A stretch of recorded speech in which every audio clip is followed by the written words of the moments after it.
On today's show, we look at how big does your company need to be in order for you to consider conducting background checks. Stay tuned.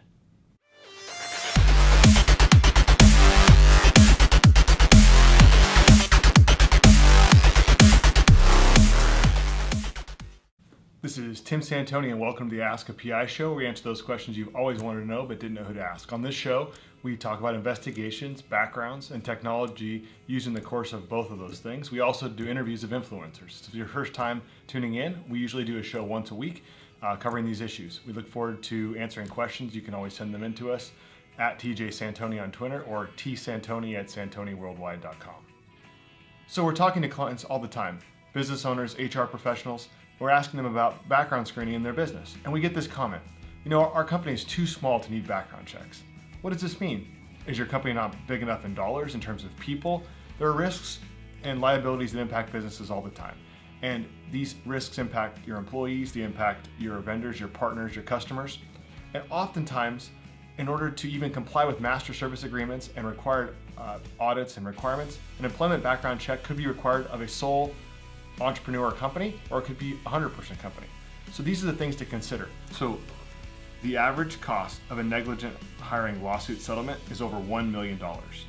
The cost of making a bad hiring decision is 30% of the first year's potential earnings for that employee.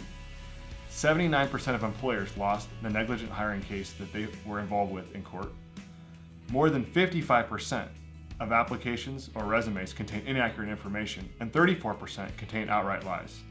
2 million American workers are victims of workplace violence per year.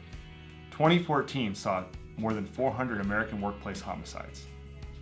So what I like to say is that not all employers need to conduct the same type of background checks, nor do they need to conduct the same types of background checks on every single employee. But a basic background check should be run to mitigate risk, decrease the risk of violence in the workplace, and overall can be used as a selling point when talking to clients and customers, especially if your employees are in direct contact with your customers and or your customers' customers. Thanks for tuning into the show. We appreciate your comments down below. If you like what you see, give us a thumbs up. We look forward to connecting with you in a future episode. Thanks.